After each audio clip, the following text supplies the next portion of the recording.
I was muted that whole time talking about my beard, my disheveled. Yeah, I saw. Thank you, Victoria, right there. This is no shave, Brian, and so hair is still looking all crazy, but the no shave. We'll maybe I'll probably try to shave here soon, so that way I don't look so crazy. But anyways, good to see everybody here, and we'll start up with some review here in a second. This camera's making me look more red lately. You know what? I might try to fix this. We're gonna try to fix the camera real quick, then we'll get serious. So, camera regular, I think. That's me. There's my Dr. Pepper. Drinking a Dr. Pepper tonight. Whoa, beard. I know, right? Oh, you guys can hear me over here still. So, I'll put the microphone over here. Kayla, good to see you here. How's everything going with graduate school? Filters. I feel like the color correction isn't right. Color grading. This makes it more pale. Color correction.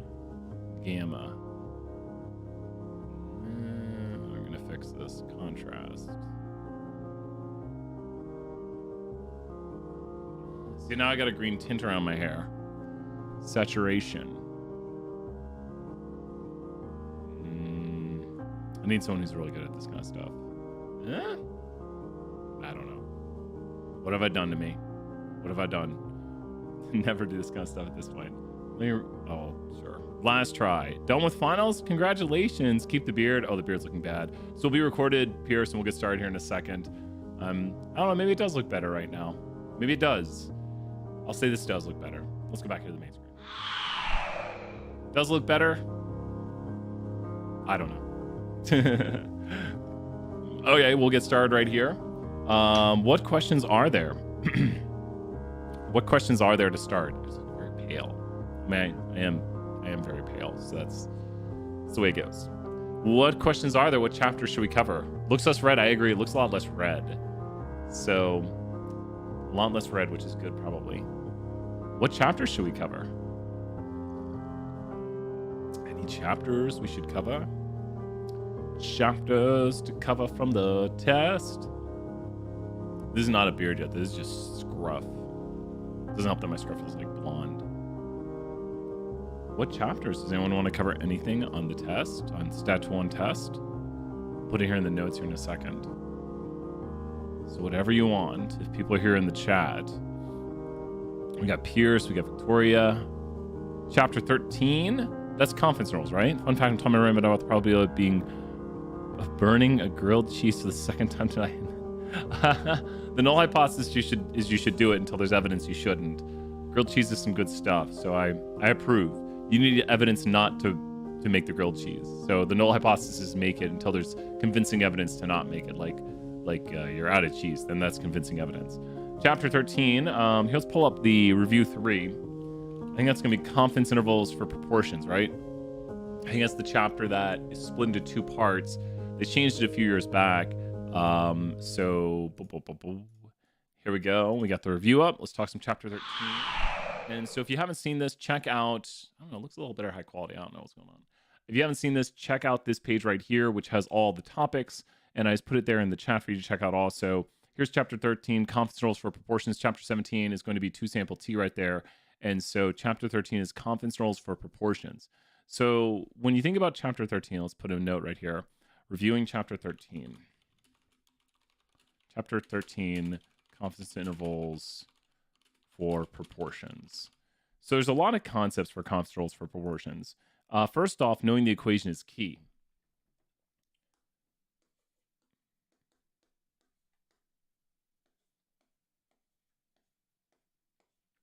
I also feel like we ask a lot of easier questions sometimes, like if you were to look at an interval that went from 40 to 60, or we could say 0.4 through 0.6, what is the ME?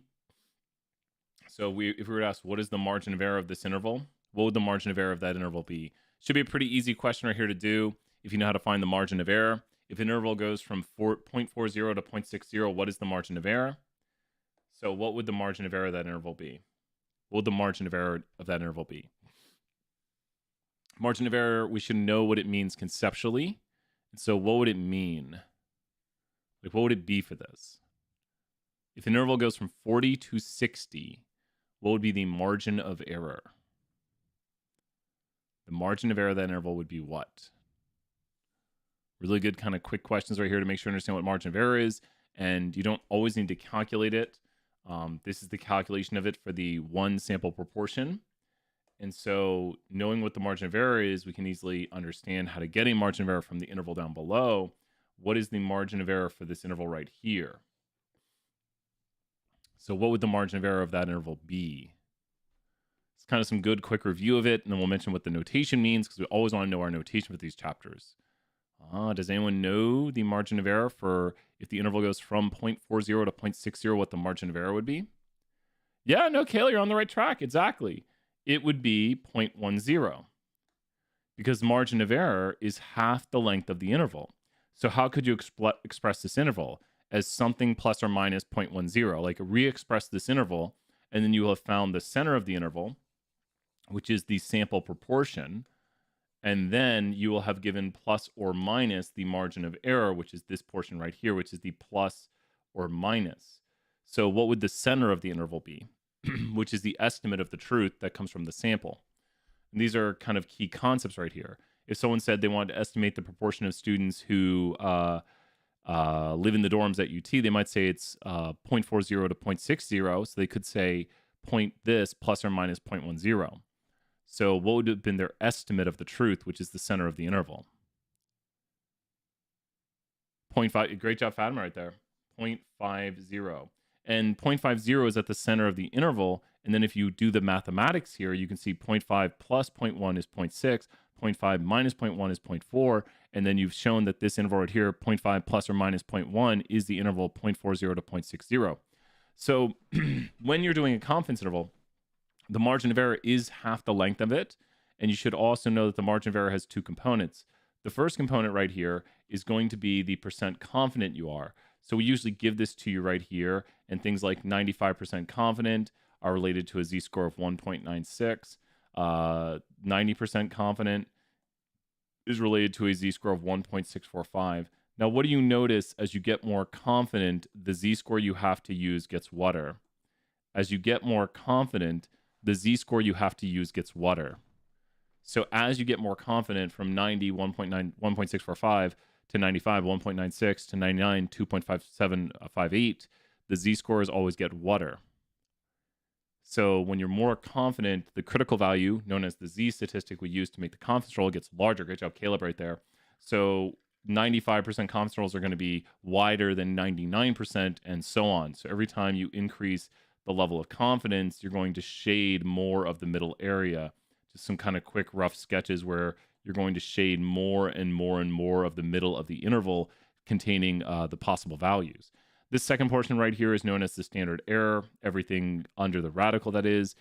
P hat is the sample proportion times Q hat, the complement of the sample proportion, over n, the sample size. P hat is equal to x over n, x being the number of successes and n being the number of trials. A lot of these chapters boil down to knowing the notation. So this is kind of a quick overview of the chapter. The conditions are what for this? Who can name all three conditions for when you do the confidence interval for the true proportion? I do have a lot of good videos on this.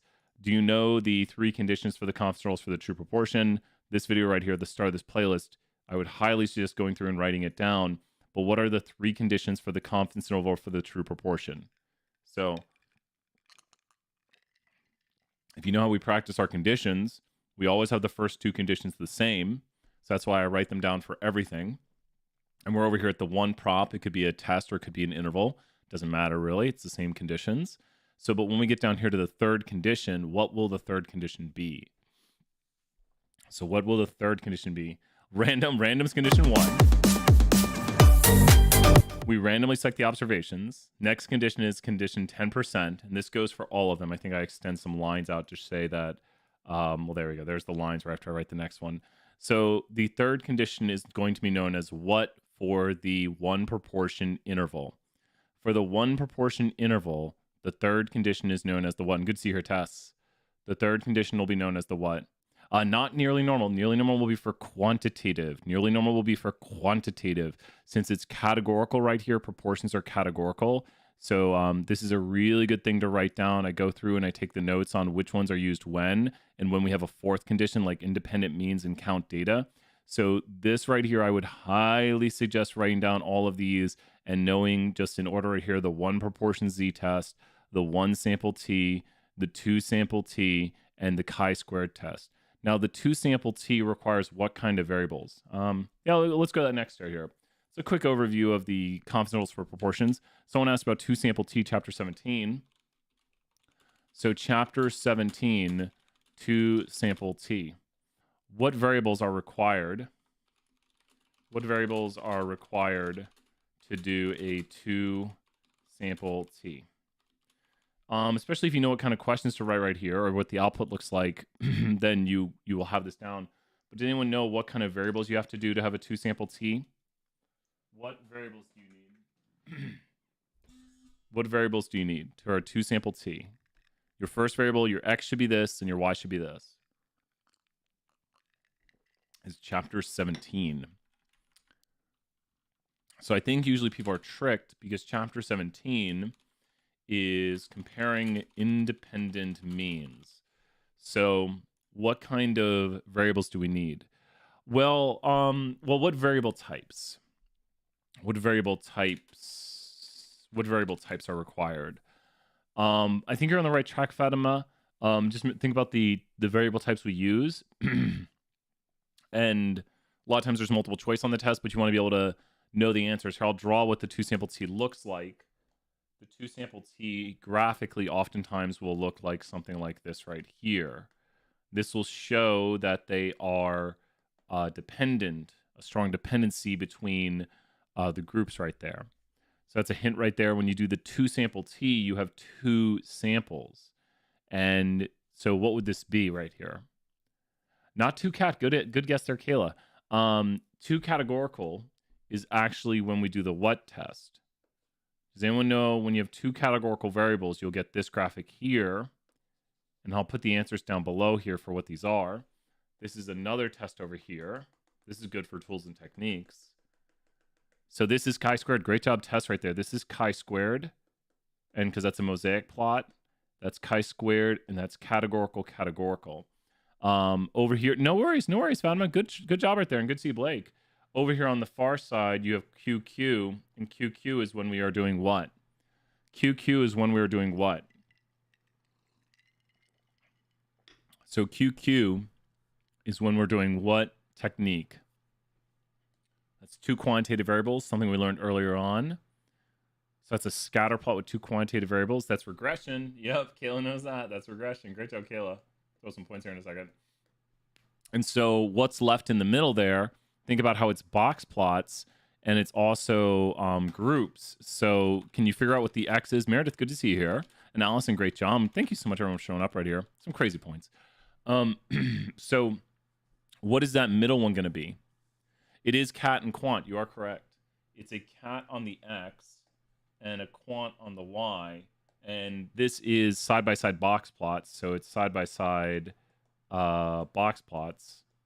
And it is what we do for the 2 sample t. This is the proper graphic right here for the 2 sample t.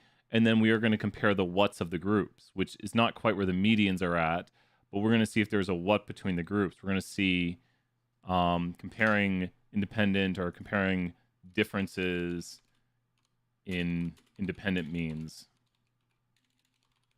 So dependent means. So we're looking at the differences in the means right there. Box plots don't just show it. See if there's an association. It's another way of putting it right there. So we're seeing if there's an association, that if knowing the categorical X variable would tell us something about the Y. That's what a lot of these look at, such as like chi-squared can look to see if there's an association between the X and the Y. Regression looks for linear associations. 2 sample t looks for associations between differences in means. So usually you could say the null is that there's no association. This is the null hypothesis, generally speaking. So the 2 sample t requires, to be very specific, a categorical and quantitative variable. That it requires a categorical X and a quantitative Y, specifically a 2-level categorical X. And I think we have, do we have jump output open? Yeah, this is a chi-squared though. So file, where's recent? Over here. Here we go. And you can see the two sample T done right here where we compare, we look at gender and we look at the weight of individuals, and you can see we can compare differences in weights of individuals. Now, a lot of times in this output, it gets very confusing. But let's break down what this output shows us right here. Let's explain what this output is. So when you look at this output, you should know some equations right here. What have I written down below on the bottom? What is that? I'll write that first thing right there. What is the first thing? Just tell me that first thing is what? Tell me what that is. Like in notation. See if you can decode it.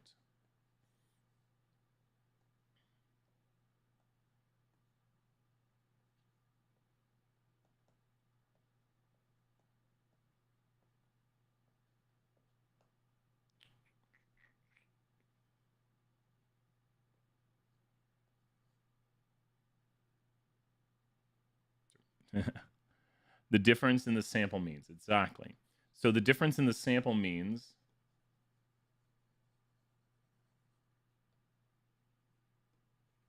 is that right there. And since the difference is positive, what would that tell you about this output?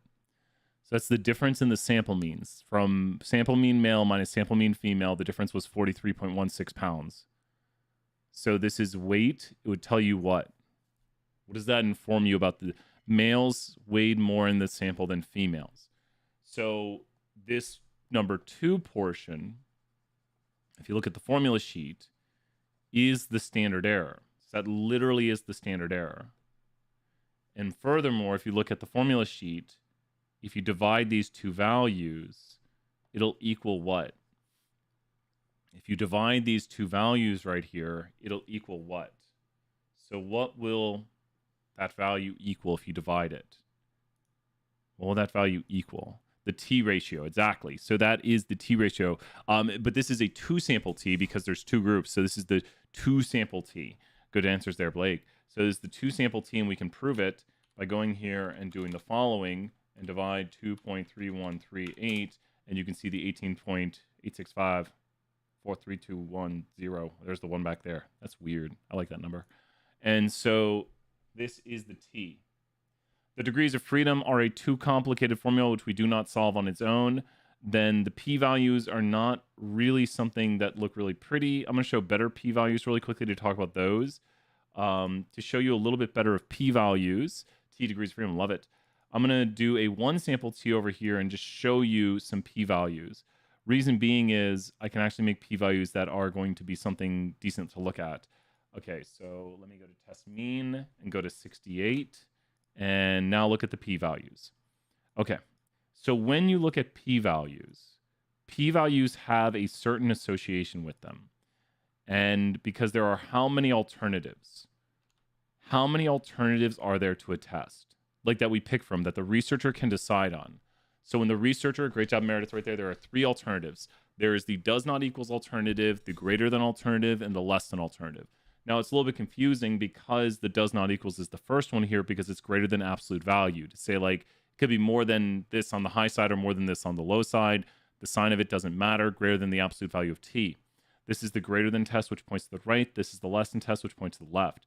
This value right here is actually the amount shaded here.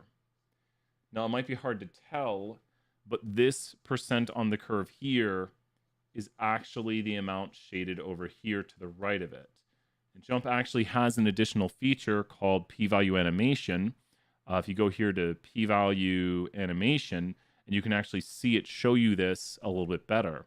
That when you go here and you go to low side, there's the low p-value of 0.0634, and here's the high p-value of 0.9366.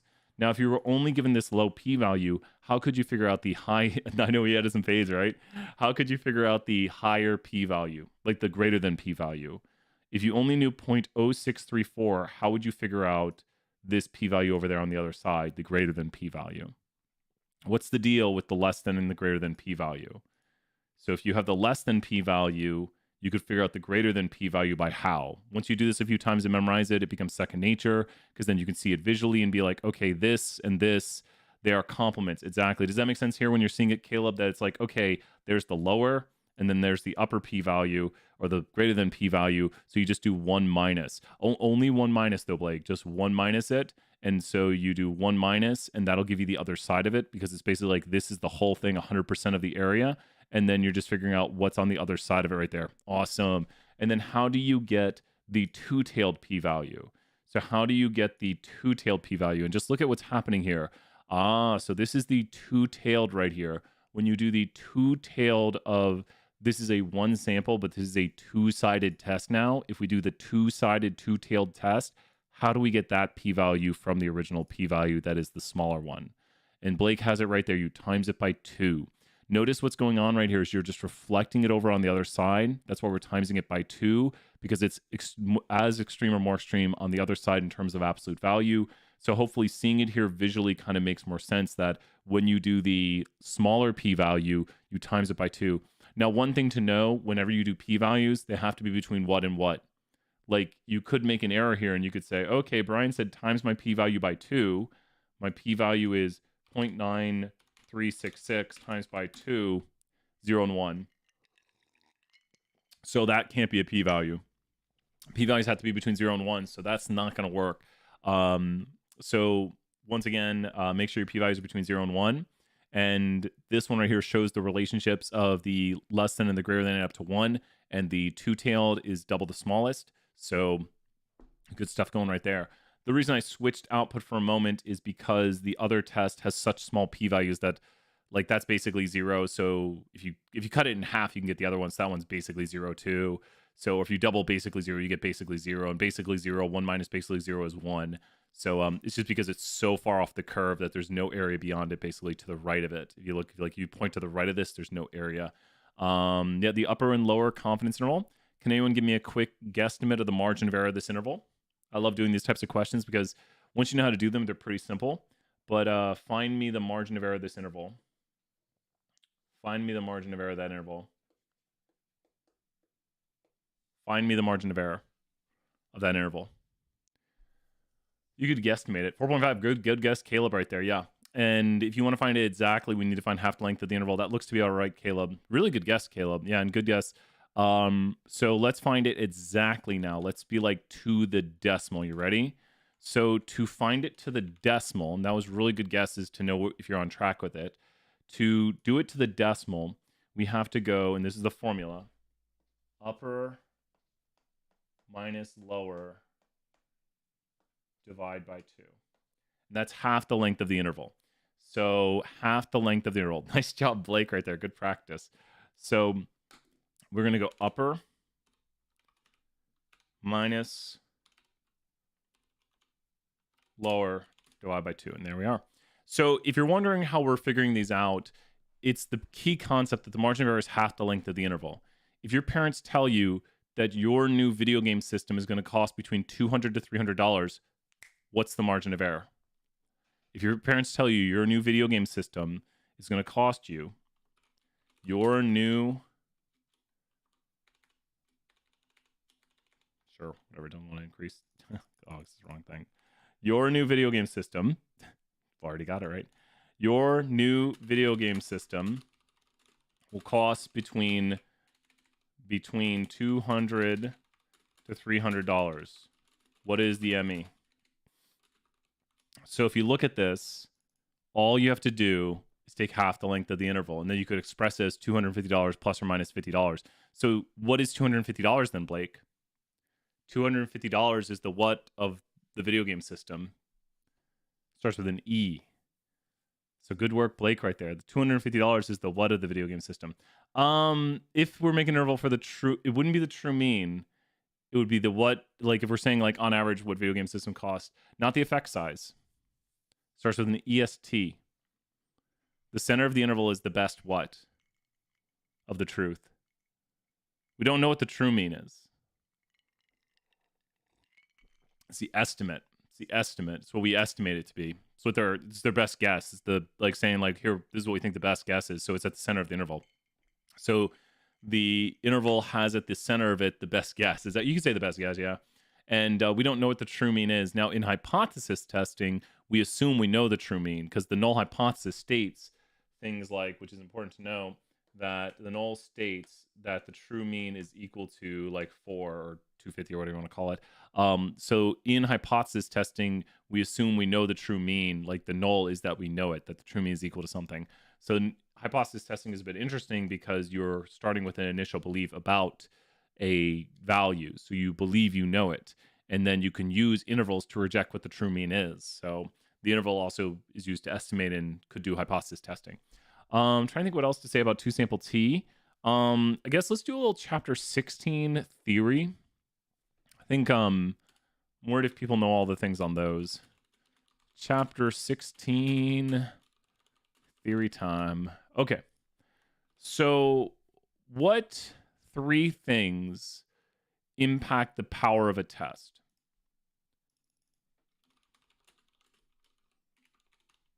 What three things impact the power of a test?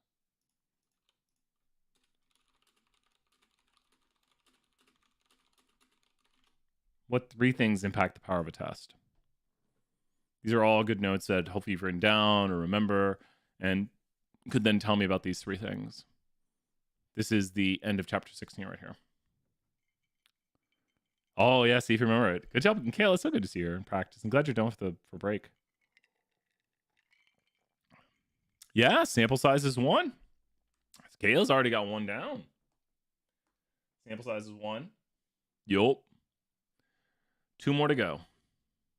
Power of a test is the ability to correctly reject the false null.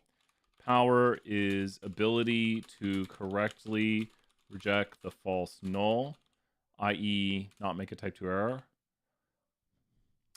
Kind of. Not really beta. Kind of. All of these things will impact beta. So if you increase sample size, beta goes down. If you increase sample size, beta goes down. So if it's not beta, then you should also say what else? Like I think you'll figure out the next one now, because if it's not beta, that really beta, because 1 minus beta is literally power. So power is the what of beta. Power is the what of beta. Power is the what of beta. Power is the what of beta. No, we'll throw the next one on here. Power is the what of beta. It's the complement of beta. So if we decrease beta, we increase power. And increasing alpha decreases beta. Alpha and beta are not complements. They are inversely related. So they're not complements. They're inversely related, because there's 3 things that impact beta. The other thing that impacts beta is the effect size. So I think the easy ones to understand right here, which everyone pretty much always gets, are going to be things like, what is sample size? So if you're trying to figure out if your cookies are good, so Kayla, if you make cookies for your kids and you want to bring them to like a bake sale or something like that, would your kids would maybe say, we need a really powerful test, Mom, to like see if the cookies are good? And what might your kids suggest to ensure the cookies are good? What might your kids suggest for a really powerful test to make sure that they can correctly reject the false null? Like if they're going to see if there's evidence the cookies are bad, and so they're going to do a really powerful test right here. So what kind of taste test though? What would be a really powerful taste test? Need to have more cookies, right? And so they're gonna be like, let's eat a whole bunch of the cookies and then we'll know if they're good, right? So if you increase the sample size, then there'll be less of a chance that you make a type 2 error, which means there's more power, which means you can correctly reject the null more often, like the false null, when you should reject it. T equals taste test, LA right there. And so the next thing to talk about is the alpha. Now, let's say if they're looking for evidence the cookies are bad. If there is 1 burnt cookie, then they're going to throw out the whole batch on you.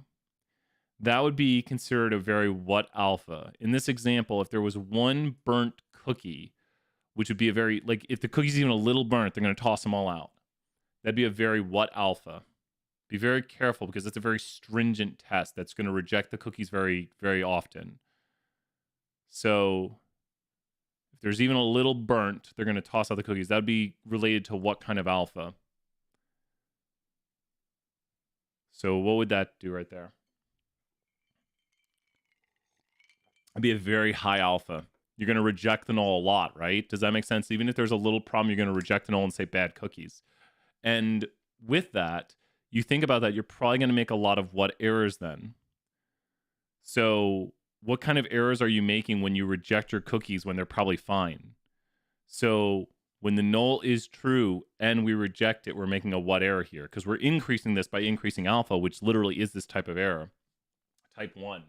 So alpha literally is type 1 and beta literally is type 2. So beta is type 2. So if you were to toss the cookies out more often just for a little bit of burnt, that is having a very high alpha level that you only need, like if there's any problem, your cookies, you're going to reject them because they're going to fall below your alpha, your criteria for rejection. And so, yeah, that'd be interesting. Fun times getting over sickness. And effect size right here. Now, the effect size is a little harder in this example, but let's say we've got like a standard of what kind of cookie we think is good. And let's say Kayla makes the best cookies in the world. Like she's cookie champion. Kayla, I don't know, you're my, I'm just so glad you're here. So Kayla's making like these cookies that are just like, you're like, these are the best in the world. So with that, what would happen with our test? Our test would be a lot more what? If these are now amazing, I wish I was offer brain.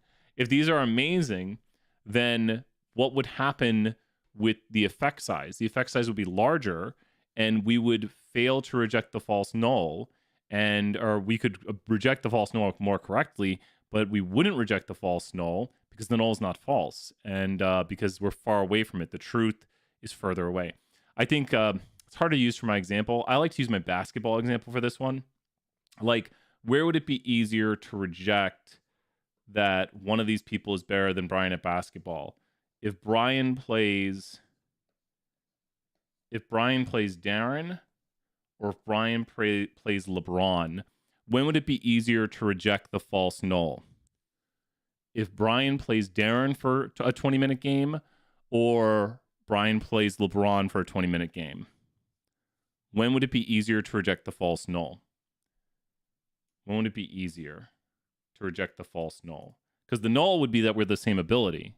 The null hypothesis would be that Brian is as good as Darren, and the null hypothesis would be Brian is as good as LeBron, and it'd be easier to reject the false null, correctly reject the false null, when we test Brian versus LeBron, because there's a bigger what between Brian and LeBron.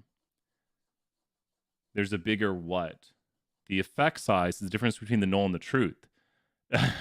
Maybe I'm closer to LeBron at basketball, right? If I'm as good as LeBron, then it'd actually be harder to reject if I'm just as good as LeBron, and I'm nowhere near that good. So I'm not even nearly as good as my brother. So you'd be able to tell with my brother, but LeBron, it would just be sad. But when there's a bigger true difference, it's easier to see that true difference. The effect size is the true difference. If there is no difference, which is the null, it's going to be easier to see a bigger true difference. Like, imagine you have the worst cookie baker in the world. Is it going to be easy to reject those cookies? If you have the worst cookie baker in the world, like your friend who just doesn't even know how to operate a microwave to do anything, and then they say they're going to microwave the cookies, and you're like, you're going to microwave some cookies? That's what you're doing for this cookie bake-off? So that's going to be easier to reject the false null, right? But then when someone's kind of a mediocre cookie baker, that they're turning out okay cookies, then it's going to be harder to reject the false null because we're going to be closer to the null, which is that they're okay cookies. So the further we are away from the null, which is the effect size, the easier it is to reject the null. So the effect size is the true difference between the null and the truth, the actual difference. So it'd be hard to reject Brian and Darren are different because we're sort of similar in skill, but it'd be easier to reject that Brian and LeBron are different. And yeah, I guess the last thing to talk about right here, we got to do it this way. One, type 2 error. Okay, so please follow along with me.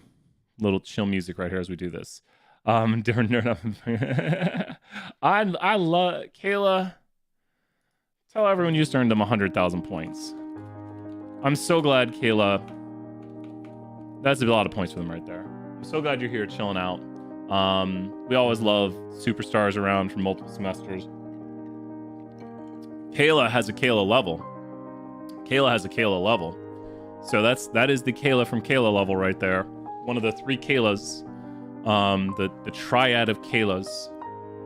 So we're all about vols help vols right here. Let's put a new note right here. One of the first levels. We got a lot more named levels after students these days. We love it. That's what we do here. It means a lot to me. It's like, I don't know. I want you guys to have a good time. Remember it. Chapter 16. We'll call it power. Previous thing is about power. Understanding power. Okay. So this is type 1 and 2 error. Okay, so listen up. You ready? Kayla's got way more points than everyone. In a type 1 error. Say it with me. Who can do it in the chat? You should be able to do this. The null is true and we what it? We reject it. Great job, Blake, right there. It's got to memorize.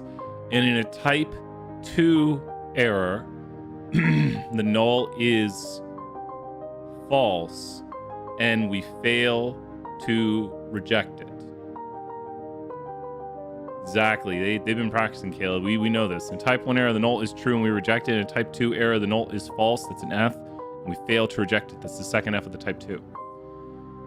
So let's do a reverse right here. Ready?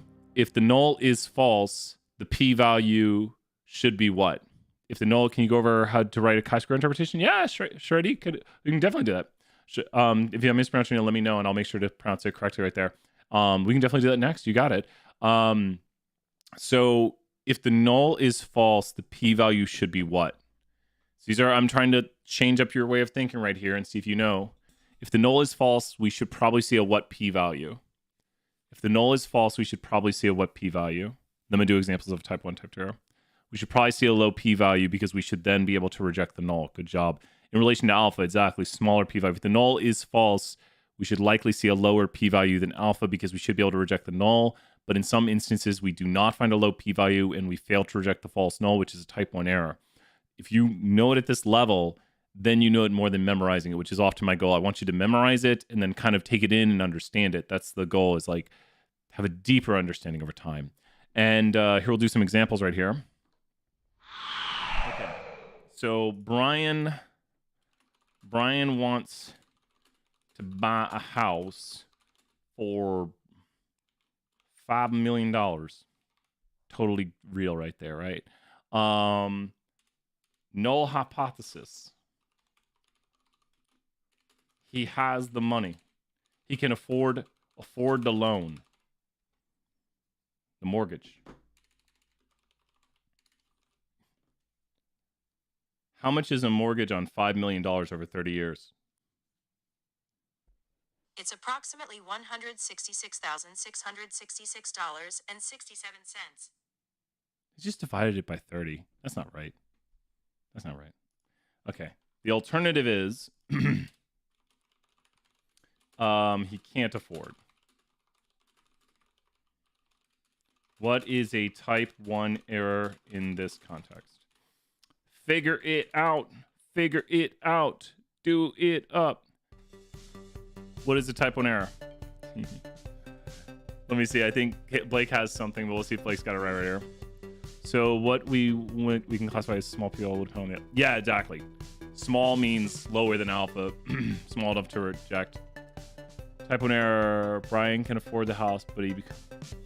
So, okay, all right, let's take a look. Brian can afford the house, but we reject the null. So what does that all mean? Yeah, I think Kayla has it right there. So in a type 1 error, the null is true. So you always look at the null, and so the null is true that he can afford the mortgage, but we are going to reject that and say we have evidence that he can't afford it. So what will Brian do? I know, right, Victoria? So what will Brian do? Will Brian end up buying the house or not buying the house? Brian will end up whatting here? In this type 1 error, Brian will end up not buying a house that he could afford or not buying a house that he could afford. Which is totally ludicrous. Brian will end up not buying a house that he could afford or not buying a house that he could afford. He will end up not buying, because the null is true. I could afford it, apparently. Not that you could do it if I'm denied the loan or something like that. Maybe it's like I'm trying to think like the bank thinks, like maybe the bank says I can't. Could be something like that. Like if it had a little more context on this. Need to become a staff professor, sounds like. Yeah, no, I'm not affording a $5 million house. That'd be, man, no. Sequoia's not that expensive. I mean, it's crazy. I don't know.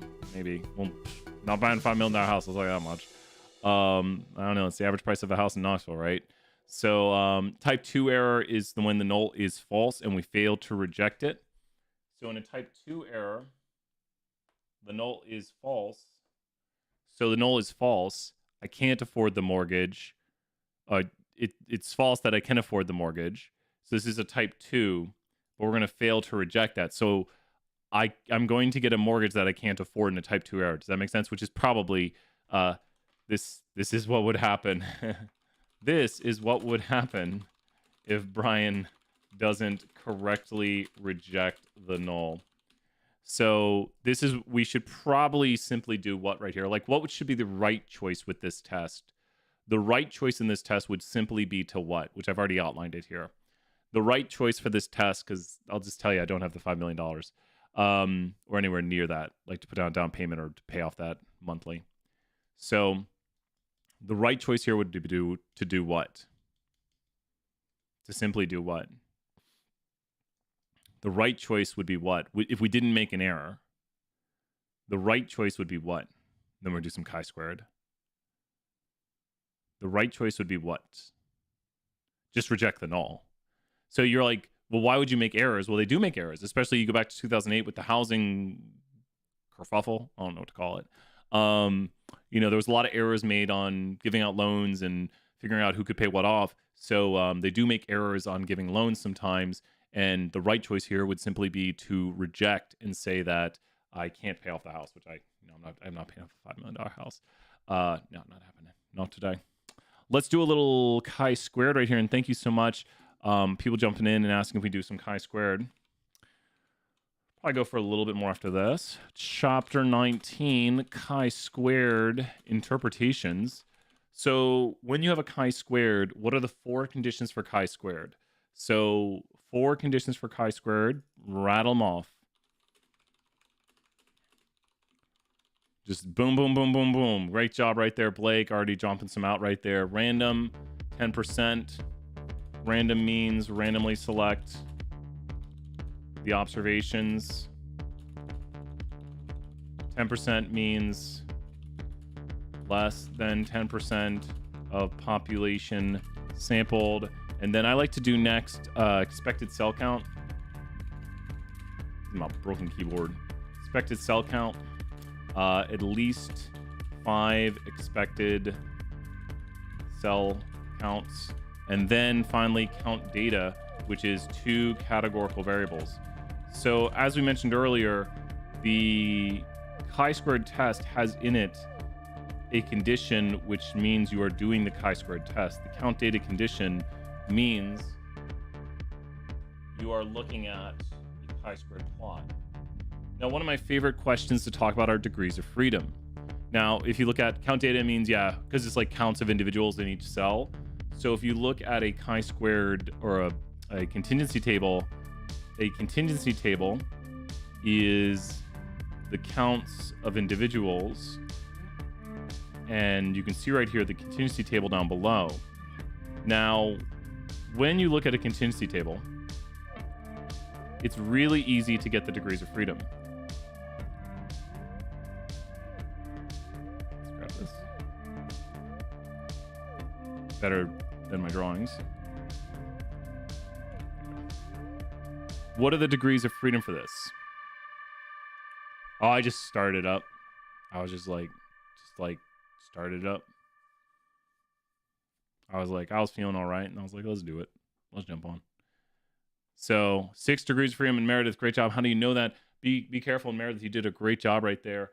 When you look at it, you want to look at how many whats there are and how many whats. It is 6, right? I actually saw it in the output.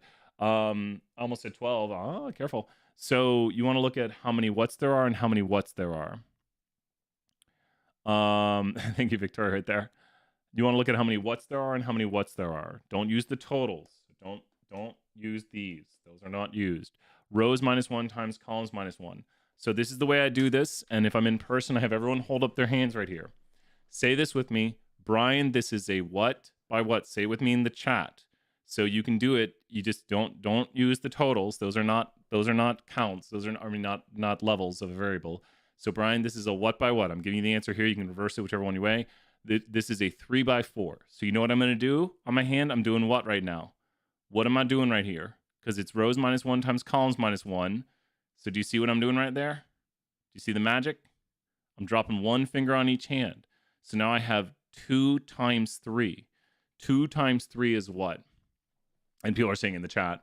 So does that make sense? If you hold up 3 by 4, which is the 3 by 4, you drop one finger on each hand, you got 2 times 3, you got 6. You just figured out the degrees of freedom for this.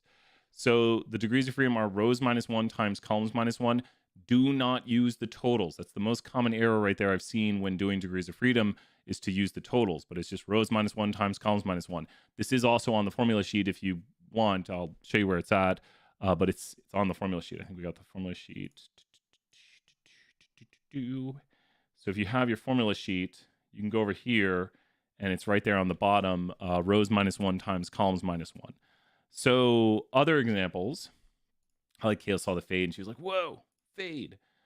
Easy ones to do right here. If we look at gender, and we look at handedness, how many degrees of freedom does this have? I'm only showing you part of this output right here. Be very careful. You gotta look very carefully at the mosaic plot.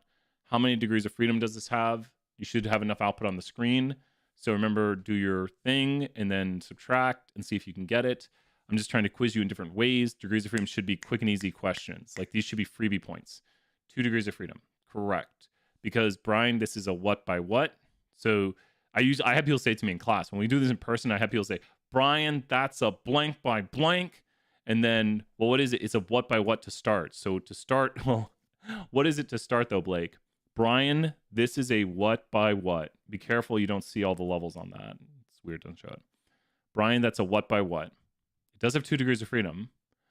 And so it's Brian, that's a 2 by 3. You can also see it down here. You see there's 2 levels here, 3 levels here. That's the 2 by 3. So then the degrees of freedom formula will be what? Just to practice, then we'll do one more. The degrees of freedom formula will be what? Like the math for it, since it's 2 by 3, like it is a 2 by 3, the formula is... Does that make sense? It's a pretty easy one to get. I just feel bad when people miss it. It's like, if you know how to get degrees, exactly. And I just drop the fingers right there. I just do that, and then boom, there's the answer right there. I got to pull up a different data set to actually do one that's not obvious, or I can do an obvious one, but this is a different one. Okay, here we go. All right, so this one will be a little bit bigger. We got distance from campus and relationship. Okay. Woo! Woo-wee! Okay. What are the degrees of freedom on this one?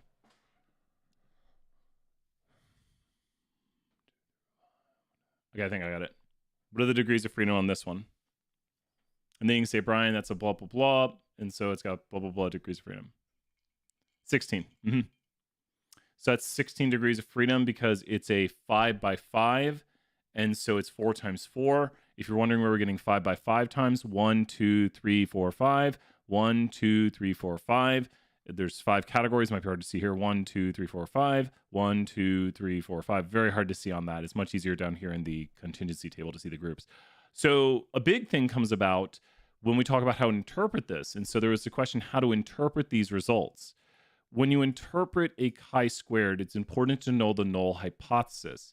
And it's called the chi-squared test of what, which is actually the null. So if you remember, it is called the chi-squared test of this. I want you to complete the sentence. That'll help you remember what the null is. The chi-squared test of independence. So one easy way to always talk about the null is to go to the variables you have and simply, there's the pen, write between them independent. So now the null hypothesis is somebody's relationship status is independent of their distance to campus. So that means if you knew somebody's distance they are from campus, it wouldn't tell you anything about their relationship status. Now, if the null is true, these are going to line up a lot more. They're going to be a lot flat because there's not going to be varying differences between the levels, given someone's on different distance from campus and their relationship statuses. But do you notice how over here we see some pretty stark differences in these groups? The people who are further drives, it looks like they're probably in more relationships. I think the big orange thing is single right there. Let's take a look. Yeah, the big orange is single right there, and there's a tiny bit of widowed at the top. So the most single people are on campus apparently. So if you're single, or well, you're probably on campus anyways. Not, I'm just joking.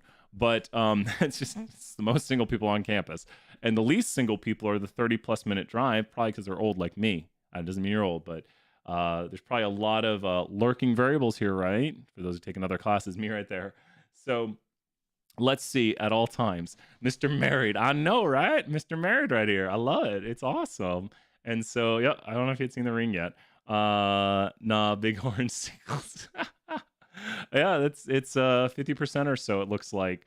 Yeah. And so when you have this test right here, you need to go and look at the what for this. Ooh, what do we see right here?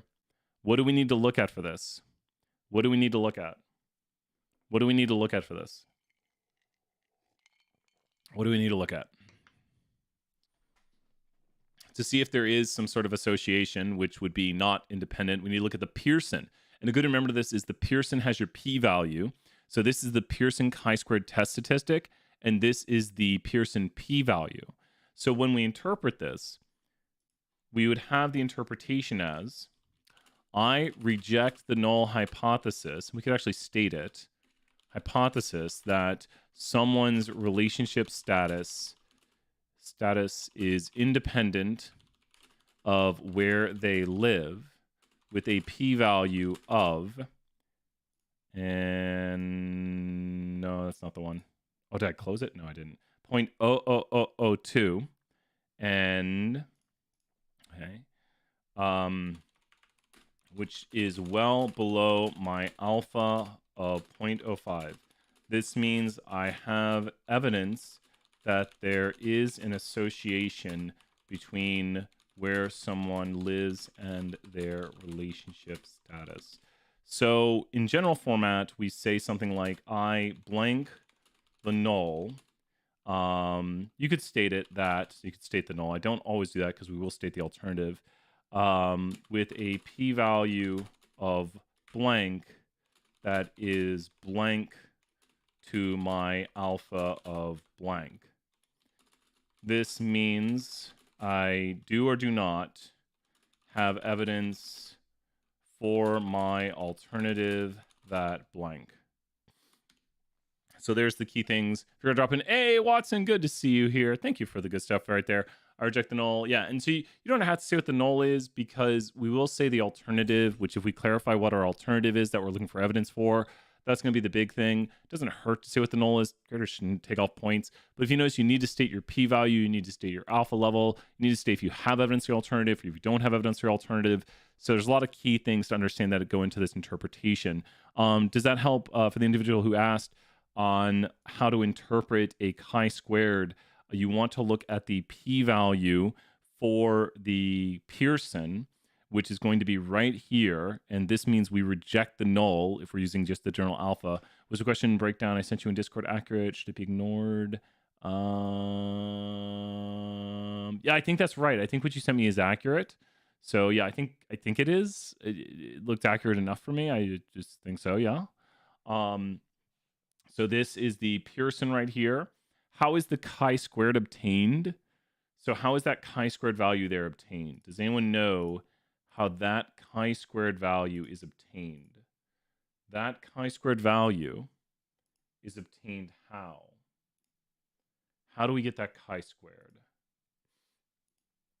And I'm not going to solve anything like that. I'm going to do some other problems with this, but the cell chi-squareds, the chi-squared cells added up, the sum of the cell chi-squareds, and actually the formula sheet also shows that, which says the chi-squared with degrees of freedom is the sum of all the, and these are cell chi-squareds.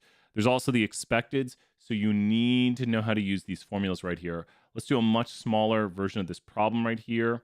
So I'm going to do a much smaller version right here with gender and born in TN, and I'll show you something neat. So 2 seconds, I'm going to blank something out here. I want you, because different output gives you different stuff. I want you to find the missing values on this screen. So you're going to have to find missing values. Which can you find using the expected? Oops, why is the screen being weird? There we go. That's what we're about to do right here. So give me a second. I'm going to blank out some numbers.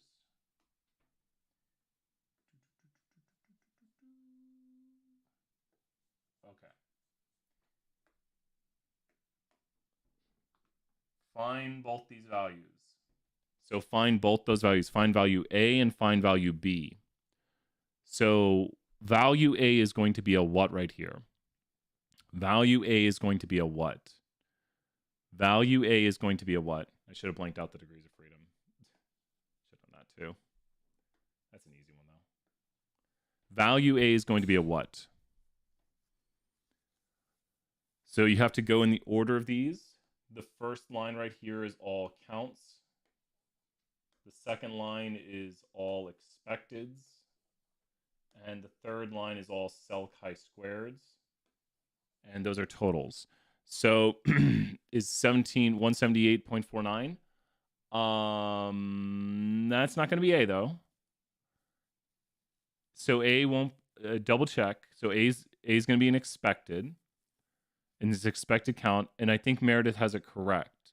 And so Meredith, I'm going to show you some interesting ways to find it right here, because you might have done it probably the correct way to do it, which is going to be to do row total times column total over grand total.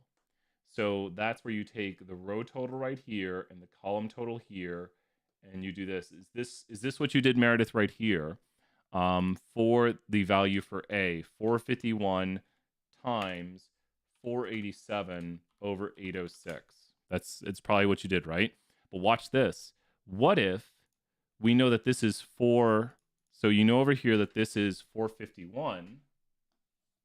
So do you know what this should, if you add these values, you should get? If you add those values, you should get it. So let's go 451 minus, and there's the answer again. So there's the answer also if you just subtract, because the missing value must add up to the total. So that's just kind of a cheat right there. It's not like a real way to solve it, but yeah, there's a lot of interesting things and things we can know. Something else you could do with this bottom one, I'll do the alternative solve here in a moment. It's a little more complex, that one. I think you're right for the last one, Evan. Great work. So the last one is a cell chi-squared, and cell chi-squareds are observed minus expected squared over expected. So we need to just plug into this formula right here.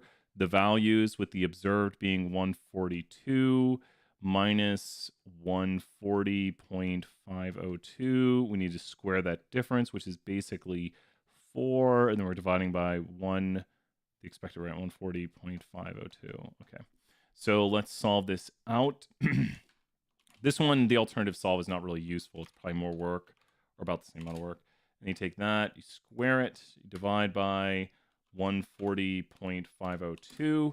And so there's the answer right there. And with this, you could do the following. What could you do with all your cell chi-squareds now to do a double check? Like, now that you have this cell chi-squared, what could you do? Which is another, yeah, I think the chi-squared's easy. I think it's like the easier stuff. That's why I was so bummed I didn't teach it on the last day. I was like, man, I just want to go over it. But man, I was bad on Wednesday. Not good on Wednesday. So, yeah, you could subtract. That's one thing I was going to do, Merit, too. You could subtract from it, or you could just add up all the values, like 0.0126, and we're adding to it right now. And when we add all the values right here, we should get, and there it is right there. It's a little bit decimal different, but you should basically get that number. And because they all have to equal, yeah. So you could subtract from it too. So you could take 0.047 minus. I'd be very careful though, especially with decimal differences. This one might, like, depending on how we carry decimals, it's not like an invalid way to solve it, but And there's the answer right there. So is that what we got? You notice the last two decimals are different, but we usually have a plus or minus that would save you. Yeah, that's going to be me triple checking on the exam. Exactly. It's just understanding. But then also you understand the key concept that the sum of the cell chi-squareds is the chi-squared test statistic, which is also another key thing. You don't need to know log likelihood. R squared is the percent of variation Y explained by the variation X. P-value is very high because it's not statistically significant. And the likelihood and the Pearson are very similar tests. N being the sample size, which they use lowercase n, and degrees of freedom. It's a 2 by 2, so it's 1 by 1 degrees of freedom. Do you need to send you how many books we have? I think I might do something like that. Might appeal fill out a short form maybe tomorrow or something. I got to run a stream and probably just do like type points to check your points. And I might just keep it running in the background and do some work. But that makes my life easier when people input their points. When they do that, like if I probably need to put a form on Canvas. Look, I swear I'm drinking Dr. Pepper. Looks like I'm having adult beverage right here, but watch the start of the stream when I was drinking Dr. Pepper. It's hot and my glass is just sweating up. So how I think we got like the lowest tier of points. We got the lowest tier. So we got some points. We like some points. I kind of dropped the ball with I should have sent out more stuff. So, and was there something extra credit for showing up and participating in class? Oh yeah, there was. Yeah. Well, there was always extra credit for showing up in class. You should do bonus of 10 points for them. What should we do for some final chapters here? It's been watched the speed runs.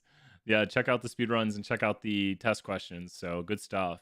And then take notes while watching it. Thank you, Kayla, for all the positivity. What chapters should we finish up with here? What should we do? Let's go another section or two. So that was chi-square interpretations. What was the attendance thing for class? What was the attendance thing? I don't know. Go ahead to the main screen here. What should we do? Pick a topic. We just did some chi-squared. I don't see chapter 15. Can we do the earlier chapter? We haven't done one sample T, which is chapter 15, right? So let's do one sample T. One sample T. Chapter 15, one sample T. Let's go check it out. One sample T is used when?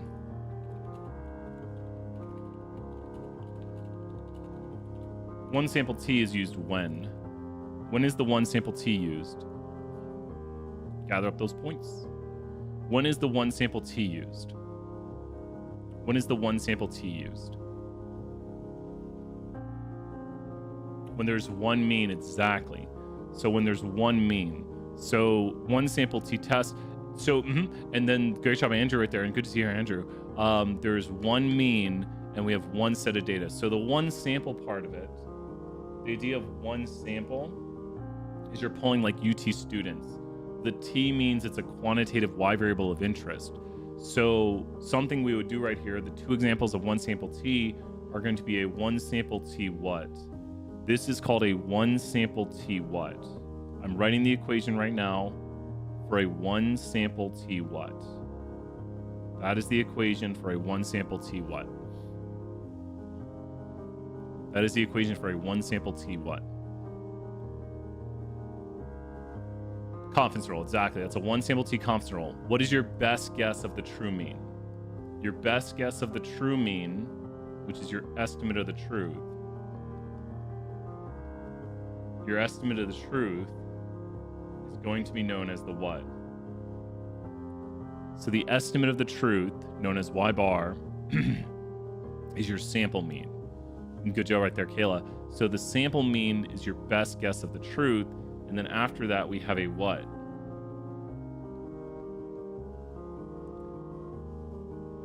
After that, we have a margin of error. So the margin of error is plus or minus a certain amount. Margin of error has two components. This T right here has a star because it dictates the confidence level. So there's a critical value for it that dictates the confidence level. And then this last component over here is known as the standard error.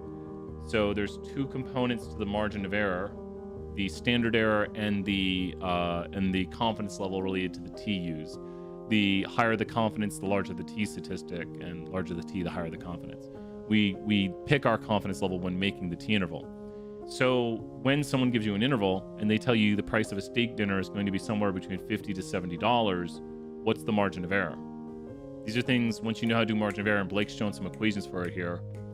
When someone gives you an interval like this, what's the margin of error? It's 10. And then how could you express the interval as a center plus or minus a margin of error? How could you express the interval as a superior practicing? It's good practice, right? And then express the interval as a center plus or minus a margin of error. The estimate is the center of the interval. 60 plus or minus 10. Exactly. So this is where sometimes we have questions that people are like, well, wait, where's the values I need to use to solve this? But it's the theoretical understanding that intervals are going to be going from a lower bound to an upper bound, and half the length of the interval is the margin of error. So I like to do that question right there where you can solve it quickly in your head. So if I were to give you weird numbers to say something like a new car costs between, like a new Honda costs between something like this right here at a dealership, what's the margin of error? I don't even know. 8180, so 560, right? 560. I think I got it. What's the margin of error? Solve the margin of error now for this interval. I think I know it. You got to beat me.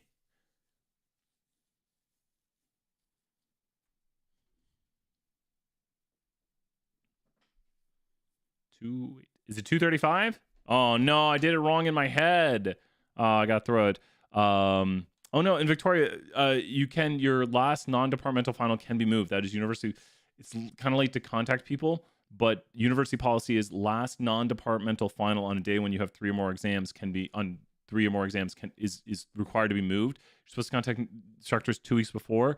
I don't know if you should always say, hey, just want to ask. Never hurts. Just always be kind when asking, especially right now. But the university policy is the last non-departmental final on a day when you have 3 or more exams. That is the exam that is moved, and it's university policy. So definitely want all students to know that. And great job right there, everyone who did 15340 minus 14820 divide by 2. Wait. People are saying 235. One of the 3 is over 40 hours tomorrow. Oh, good. It's good stuff right there. Yeah. 15340. People want to check their math on this? I did it wrong too. I got 280. I did it wrong. I'm gonna do it again. There's that number. Oh, is that are people think that's a 7 or a 2? It's probably my bad handwriting. Is that people think that was a 7? I think people think that's a 7. Brian can't write. I think that's the problem. 14870. Okay, I think we figured out. All right, Brian can't write. That's a 7. There we go.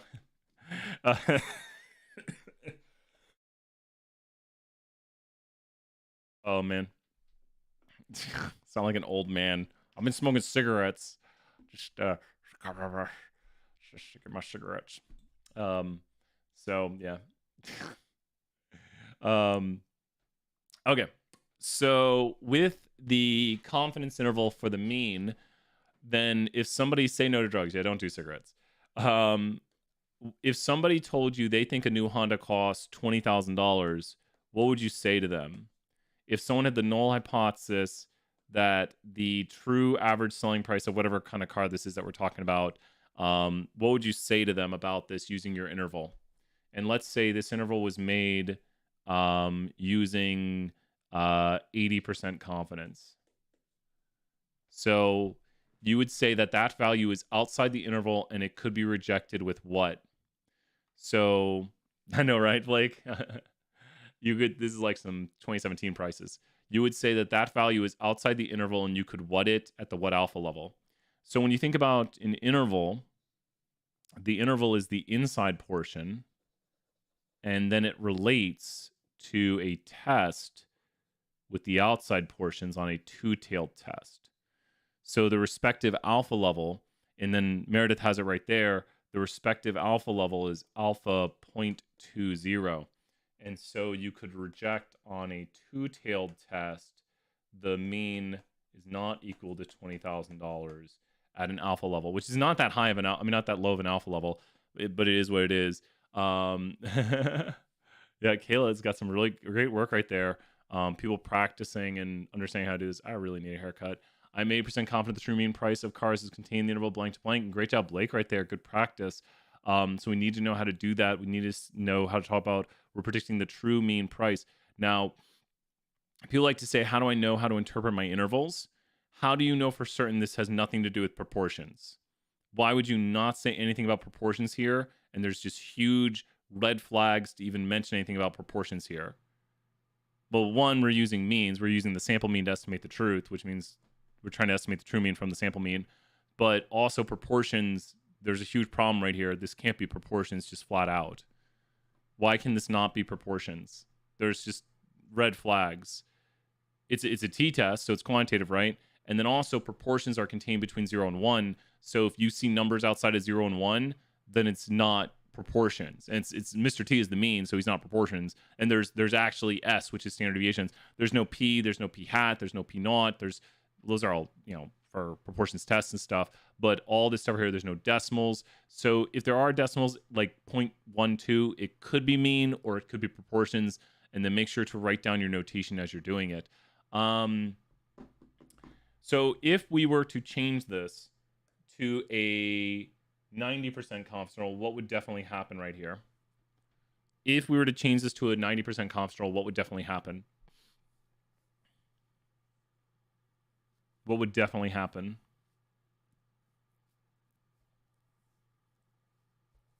%. We went from 80 to 90.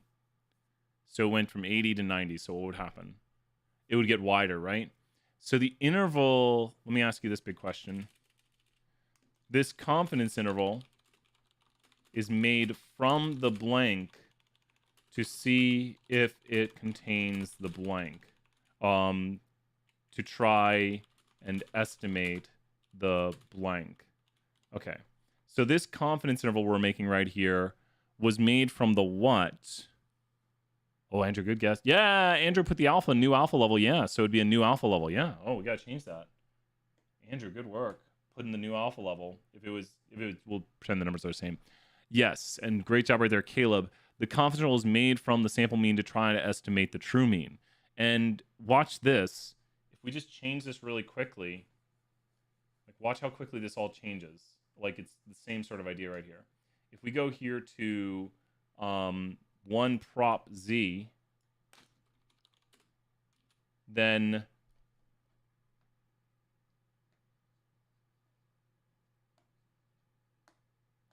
right here it's p hat plus or minus z star p hat q hat over n square root. And that is still the confidence level. And now this is a confidence interval made from the what to estimate the what. Now this is a confidence interval. Well, these are just, I'm trying to quiz you on different things right here. That's why I leave blanks to quiz you on it. Now this is a confidence interval made from the what to estimate the what. I've switched chapters on you. Now this is a confidence interval made from the what, from the sample proportion to estimate the true proportion. So if I write a different one down here where I write y bar 1 minus y bar 2 and plus or minus t with weird degrees of freedom, square root s sub 1 squared over n sub 1 plus s sub 2 squared over n sub 2. Now, this new one I just wrote is a confidence interval made from the what? So this new one I just wrote, which that new one down here, here we go, is 2 sample t. That's a 2 sample t. So all these formulas are on the test, correct? So now finish this sentence. This confidence interval is made from the what? What is it made from? It's made from the what? This confidence interval is made from the what? What is it made from? Just like you answered before, this confidence interval is made from the what? So look right here. Not the sample mean this time, though. Made from the difference between the sample means. So this is does you see here, that's sample mean 1 minus sample mean 2. So it's made from the difference between the sample means to try to estimate The what right here. So same language, because remember you're just saying sample proportion, true proportion. So this is made from the sample difference between the means to estimate the true difference between the means. Does that make sense? So it's made from the sample difference of the means to estimate the true difference of the means. Because we're saying, like, oh, here's what we saw in a sample. Let's try to figure out what the true difference is. If you look at some of the previous problems we were doing with this, you can see how we were analyzing differences in weights of males and females. And we see that males weigh 43 pounds more, but we're 95% confident that on average, the average male weighs between 38.6 to 47.7 pounds more than females. And we know that because the difference here is positive. So we kind of jump chapters there a little bit, talking about the one sample T. I guess there's the test aspect of this. Should we maybe just do a little bit on testing? We might end off with that. Who wants to talk about some testing and null hypothesis and just kind of do an overview of testing? This has been a good... Thank you, everyone who's been here, and I feel bad we didn't get to do the Kahoot. I was thinking of doing the Kahoot, but I was like, this might be more like just focused, and I've got the Kahoots posted from previous years. But let's do a little bit on testing. So, testing review. Okay. So when it comes to testing, you have to know how to write the questions about tools scare me. Oh, use some tools and techniques. We'll do tools and techniques to end. So we'll do tools and techniques to end the review here tonight. So, testing. Null hypothesis. What is the only language we use when we talk about the null? We either say we what the null, or we have two ways of saying the other phrase. But the most important thing, no, there's a lot of important stuff. We either reject or we fail to reject. Fail to reject can be called not reject. That's another way to say fail to reject is not reject. But you do not say the bad A word. You don't say accept. You don't accept the null. So when it comes to the null hypothesis, we either reject or fail to reject, which isn't, you can say not reject. Like, I'm fine with that. I think the test uses fail to reject a lot. Because if you say I failed to go to the mall, that means you didn't go to the mall. So you either go to the mall or you fail to go to the mall. So you either go to the mall or you don't go to the mall. But we don't say I accept that I go to the mall or something like that. So the alternative, we either what? When it comes to the alternative, we either what for the alternative or we do not what for the alternative. So what language do we use when it comes to the alternative? We either what for the alternative or we do what for the alternative. So we could put it in line with reject. Like if you reject, it's because you what for the alternative. If you fail to reject, it's because you what? You have evidence or lack evidence, exactly. So you have evidence. You could say not enough evidence. Not enough evidence. So when you fail to reject, there's not enough evidence to reject the null. Does that make sense? You either have evidence or you don't.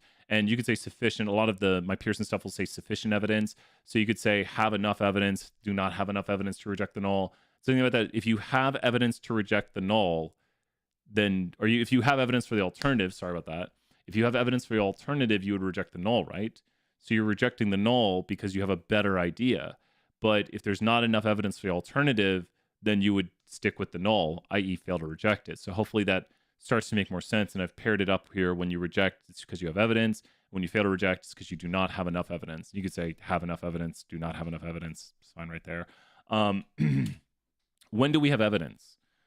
When do we have evidence? So you have to know when to reject the null, and low p-value under alpha, going over laws. It's going Law and Order vibes. Victoria, you're cracking me up right there. Victoria, we got to make that a Mubot quote here. Thank you, Victoria. And I just got to say thank you to everybody, because like so many classes just have so many great memories, and a lot of you will be the Kaylas of semesters to come, Blake and Victoria and Meredith and Watson and Tess and everyone here right now. Huge thank you to everyone practicing, participating. Test 3 is not an easy test. And so we're here to give some extra help. And Wednesday I was out of commission. So you should have seen me on Wednesday. I was out of commission.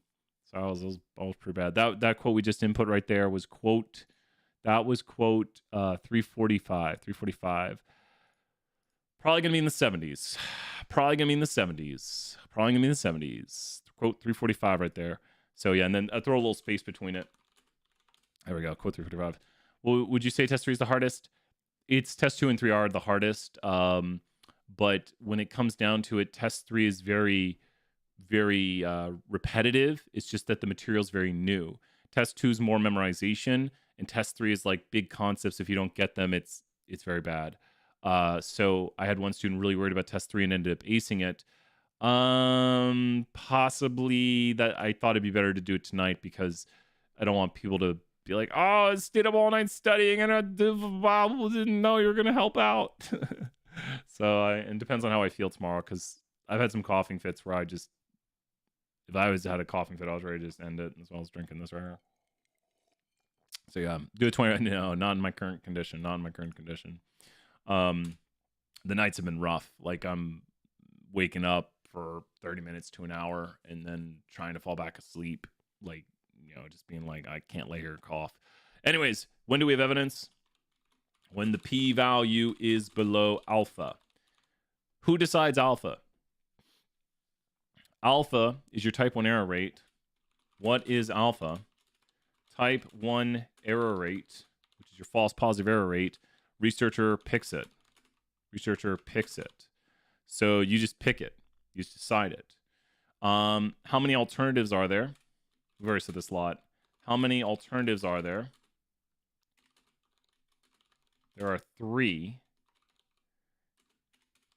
They decide which way we shade the p-value. The p-value is shaded. And also, researcher picks based on their question. So we don't pick the lowest p-value. P-value like Burger King, you have it your way, not equal to, greater than, less than, great job. Type 1 is when you reject, but you should have failed. No. Type 1. In a type 1 error, the null is true. And we what? Wait. Yeah, I think you're right. That is correct right there. Great job, Evan. I gotta throw Evan some points. I think Evan's right. Yeah, Evan's right. Evan, I'm sorry. Evan's right. Type 1 error is when you reject the true null. Because you should have. That is correct right there, Evan. Evan, 10,000 points. No. You said right. You went a little more high level. You're learning it really well right there. You had questioned your entire life. You're right, because you rejected when you should not have rejected, because the null is true. So you didn't. I'd probably say the null is true in there, but if the null is true, you should fail to reject the null, which is the correct choice. So good work right there, Evan. I'm sorry, Evan, about that right there. Great practice. So when you do this, I don't think we do much writing out of, hey Google, what up? When you apology accepted. If we put our Mubucks together, we can affirm. Caleb, we got to make that a quote tonight too. Okay, Caleb's got quote 346 right there. Caleb's got quote 346. The null hypothesis it doesn't use all of these. One time I wrote this down. This what makes me so proud, is that people really like that. Oh my gosh, brain.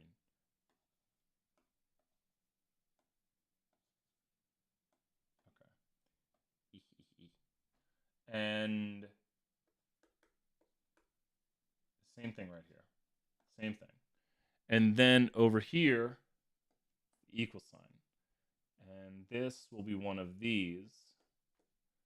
And then over here is either P naught, mu naught, or 0. And so down here, it's the same thing. So a lot of times, we used to have to write these out more when we did in-person tests, but a lot of times what I had people focus on is writing out the null hypothesis. If we want to write out the null hypothesis that the average house in Knoxville costs $500,000, what would that be as a null hypothesis? If we wrote out the null hypothesis that the average house in Knoxville costs $500,000, what would that be as a null hypothesis? So the null always has the equal sign, and then you have to think about what you're testing. Is it quantitative or categorical? Is it two groups? Are you comparing groups? So this is the 1 prop. This is the 1T. This is the 2T. Yep, that's it right there, Evan. Exactly. And then, so with what Evan wrote in the chat right there, mu equals 5, exactly, Caleb, good work right there. Because once you write that, you know that the $500,000 is the hypothesized amount, and you're testing a quantitative value. So the hypothesized amount is $500,000, and then you could pick your alternative to see if it's not equal to that, and then everything you just wrote right there carries down to here. So once you write the null hypothesis, you're good to go. And that'd be the two-tailed test. Exactly, does not equals. So it's a lot easier to write it. So if we were to compare houses in Florida versus houses in Knoxville, which of these tests would we use? The first, the second, or the third? Would we use the first test up there, the second, or the third test to compare house prices in Florida and house prices in Knoxville? Let's say Tampa Bay, Florida versus Knoxville, Tennessee. Would we use the first, second, or third? We use the third because we're probably comparing the what between the prices. And think about why it's called this. The researcher chooses the alternative correct. So they chose it. I mean, read what the question says. The question will give a direction, or if it doesn't, then so what are we comparing between just think about, like, conceptually, what are we comparing in the third test right here between Florida and Knoxville houses? Think about conceptually, what are we comparing? Conceptually, you are comparing what with the two sample t? And you can write it out if you want. Conceptually, you are comparing what? The difference between the average house price. So you're seeing if there's a difference between the average house in Knoxville and the average house in Tampa. So you're saying you believe, and what would the null hypothesis be? Try writing the null hypothesis out. So what would be the null hypothesis for a house in Tampa versus a house in Knoxville? What would the null hypothesis be? So this is the two sample t null hypothesis. What would the two sample t null hypothesis be? I mean, it's basically written out up there. So it would be the null hypothesis states that the true mean of the price of a house in Knoxville minus the true mean of the price of a house in Tampa Bay is equal to 0. What does P and M stand for? I don't see M's on here, or mu. Well, so P stands for what right here? So this, if I'm talking to UT students and ask them if they like Taco Bell, how does this read as a sentence? Brian believes what about UT students currently? Our null hypothesis is the true mean of price. Yeah, that's good job right there, Evan. And then, so what does, if this P is the proportion of students who like Taco Bell, what does that mean? To whole state, right? So yeah, if we're talking about like eat at Taco Bell, the proportion to eat at Taco Bell. So P stands for proportion, and P is the true proportion. So, and good job, Ryan, right there. So in that, the null hypothesis is that 70% of students like Taco Bell. And the alternative could be something like, let's say people really like Taco Bell. So we could test the alternative that the true proportion of students, more than 70% of them like Taco Bell. So you can pick your alternative based on what the researcher is trying to investigate. Now, liking Taco Bell is a what type of question? So when we talk about liking Taco Bell, that's a what kind of question versus house prices. Yeah, good. Yeah. And then try drawing it out yourself, try writing it down, try practicing it. This is just like a grid. This is just the same thing down below. It's categorical, exactly. So since it's categorical right there, it means that we're dealing with proportions. The proportion of students who answer yes, I like Taco Bell. Yeah, I mean, then you just get a p-value. So you could run this test right here pretty quickly. You could say we went out, so do 70% of students like Taco Bell? Do 70% of students like Taco Bell? We asked, do more than 70%. Oh my God, do more than 70% of students like Taco Bell? We went out and talked to 500 UTK students and found that 400, let's go a little here, 380 of them like Taco Bell. Is this enough evidence to reject the null? Find the z-score and p-value. P-value you wouldn't be able to really find for this, but quickly identify notation on this. Start finding the notation on this. As soon as you see a problem like this, you should start thinking notation. I'm going to start writing the equation down here. So notation is going to direct you in the order of what to use right here. And so there's the equation. Well, 380 is not P naught though. 70% is not P hat. So N is 500.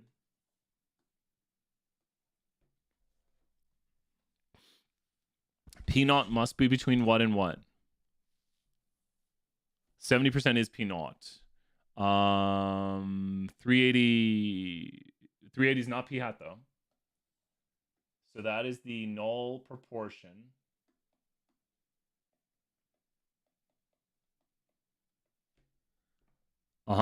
Every P hat or P naught or P must be contained between 0 and 1. So Meredith's got it right there. So P hat equals to 380 over 500. And this is X. So that's X right there. So P hat is equal to, thank you right there. Good work, Meredith. There we go right there. There's P hat.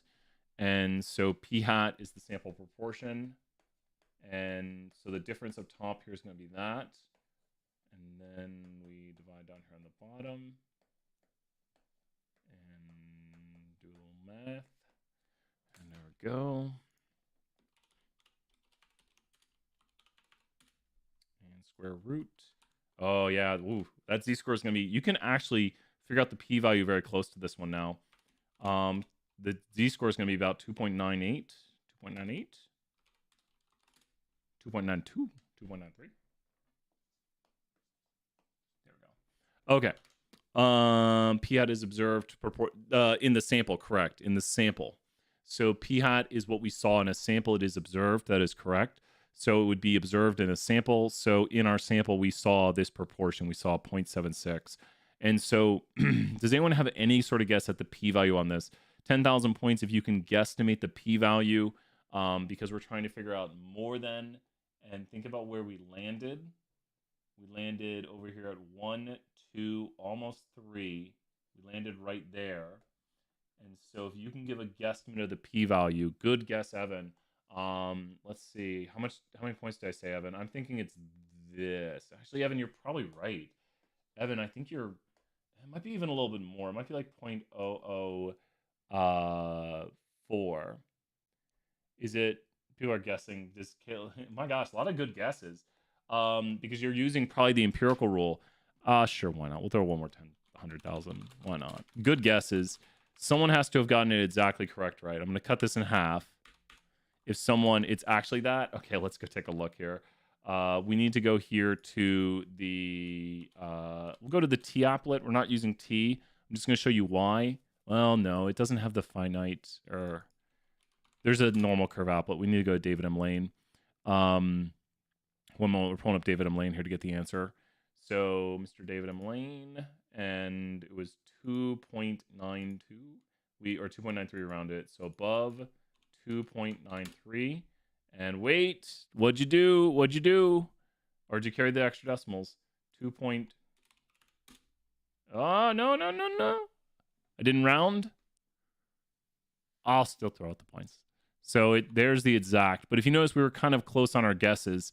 I was thinking it was like 0.002 or so. I think that's what I about wrote. Did I end up writing that or not? I didn't I start to write it? I think I wrote it first. Should have kept with my first guess. Look at that first guess. I should have kept with my first guess right there, and then I would have had a rounded version right there. So but it's very small. It's it's very, very small. Brian OP right there. When you wrote, because I put down 2.76. Oh yeah, that'll change it right there. That'll make the p-value larger. But either which way, so this p-value here is very small. So what would you say right here? How would you write your ending results for this? How would you write your ending results of this test?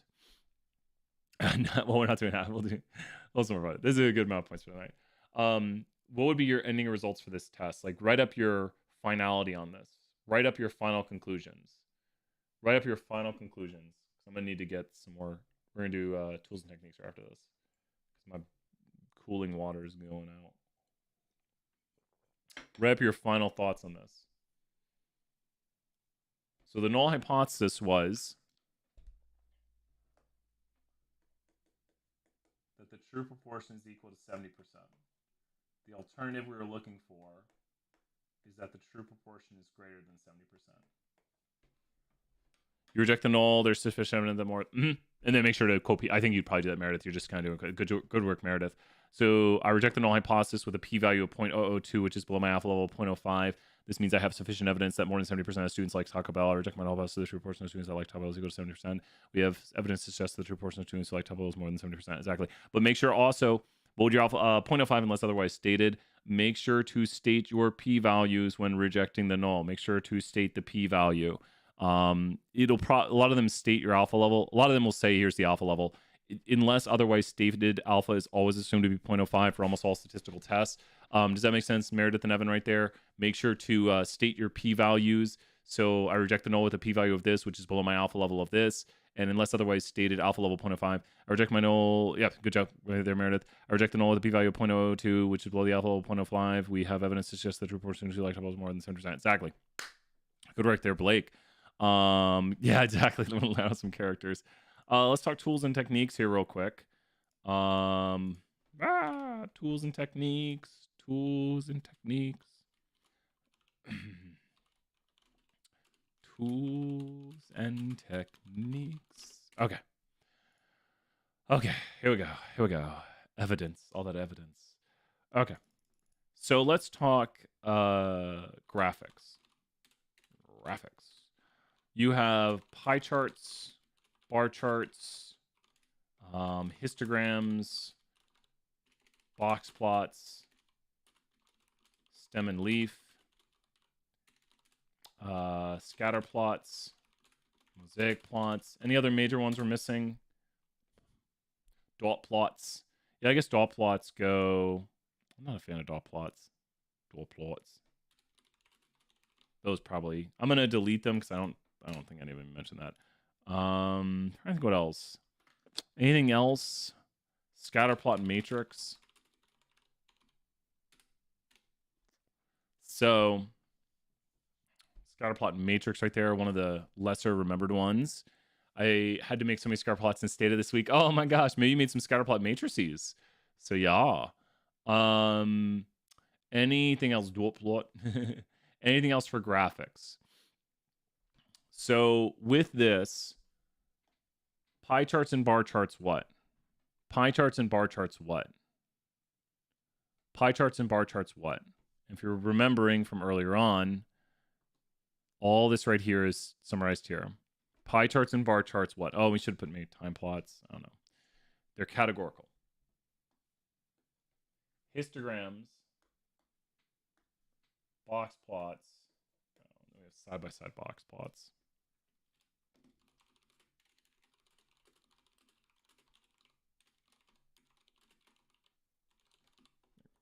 Okay. Then stem and leaves. You can do back-to-back stem and leaves too. This is a categorical quant.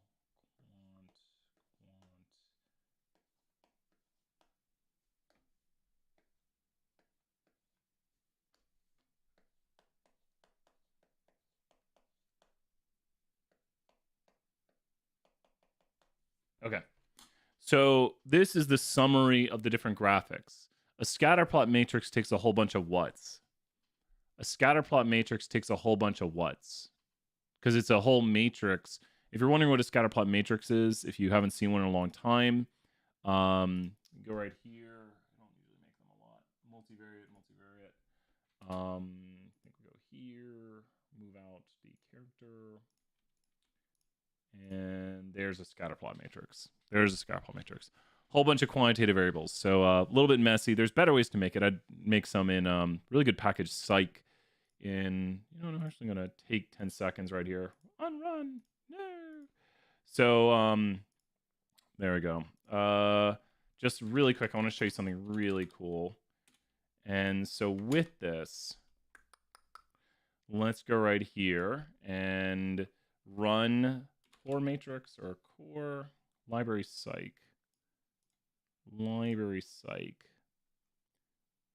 Core correlation. I totally forgot how to do it.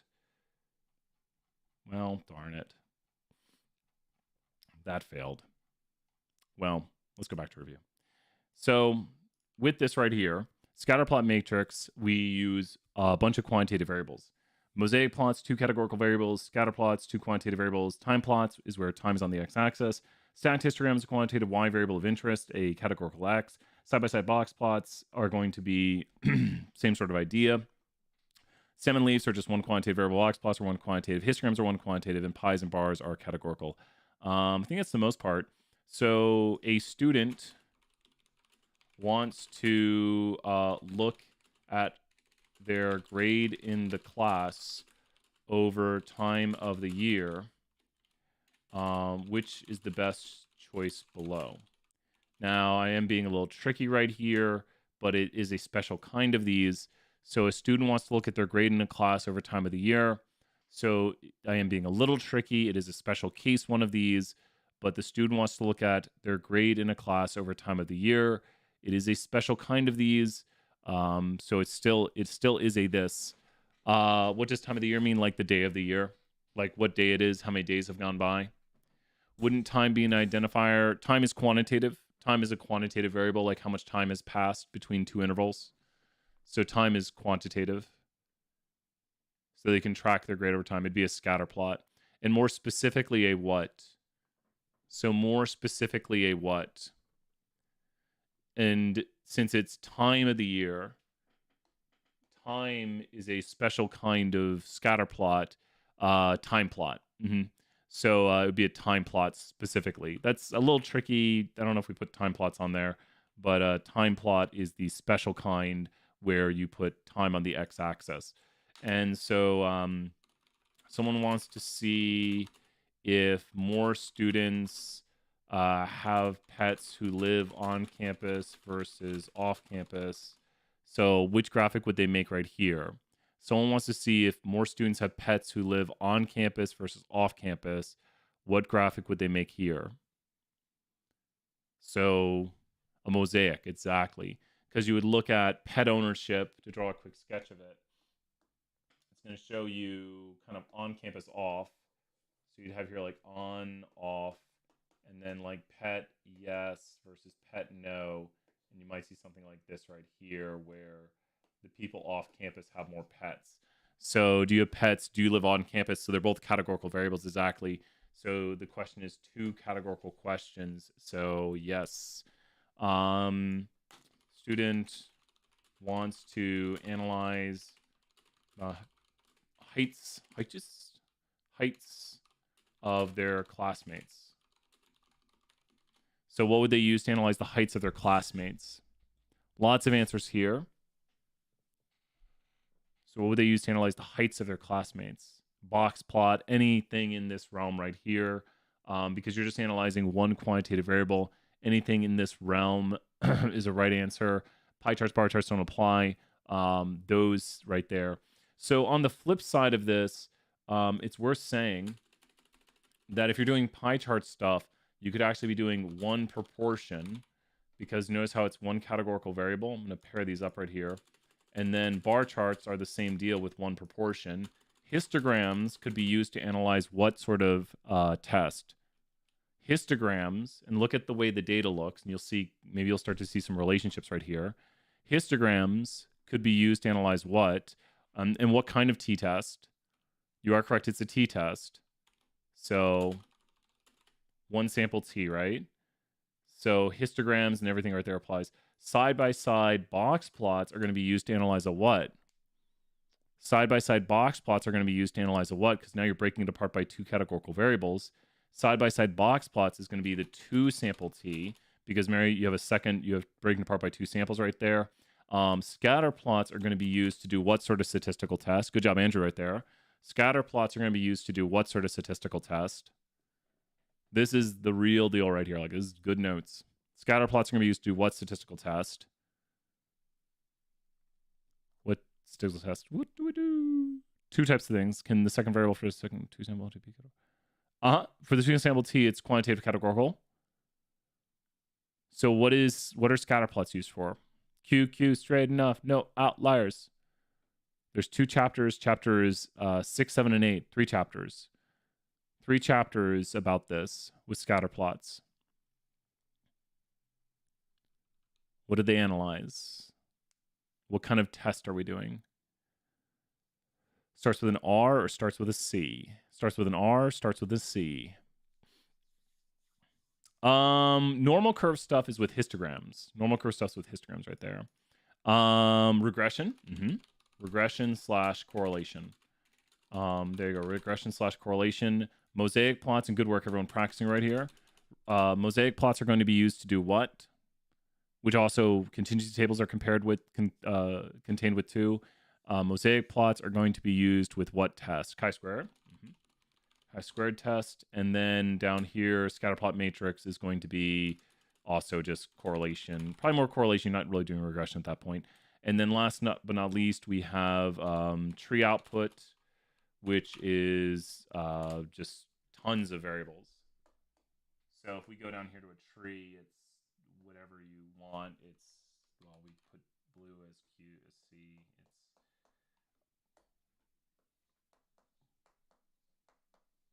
And that's going to be a decision tree. So decision tree. Oh man, decision tree. So decision trees just take tons of variables. Decision trees take a decision tree takes one y variable and many x's. So it can take a quantitative y, categorical y, it's maybe just one y and many x's exactly. So there's one y and then many x's, and that's what a tree will take. So those are the kind of the more complicated ones there at the end. But now we could say a company has collected tons of variables on their employees and wants to figure out a formula that predicts success at the job. Which technique should they use? Okay, so take a look at what we have right here. A company has collected tons of variables on their employees and wants to figure out a formula that predicts success at the job. Which technique should they use? Well, a scatter plot does what? What does a scatter plot take? So the technique is over here on the other side. So let me maybe do this right here. This is graphic. Oh my god, that's horrible. This is graphic GPA and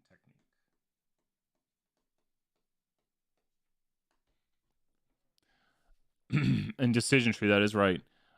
Because they're trying to predict success, which is categorical, and then they have a bunch of other variables. So they're going to use a decision tree to figure out kind of some sort of relationship within the data that tells them. So the key here for this is that there's a ton of variables. And then also you could look at, because if success being categorical excludes it from scatterplot matrix. So I'm kind of glad I did that, because whether or not you're successful at the company is categorical. Does that make sense there, Blake, why this is a tree output or decision tree? Like you look at the tree output for the graphic, and then the decision tree itself is the technique used. You want to know if UT will win the next game. Do more than 50% of vols think so? Okay. So what would you do here? What would you do here? What technique?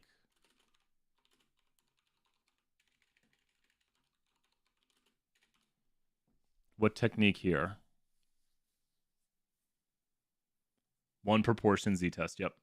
So you're just figuring out the proportion of people who think that we will win the game. So this is a one proportion right here. Do UT students have higher GPAs than Florida students?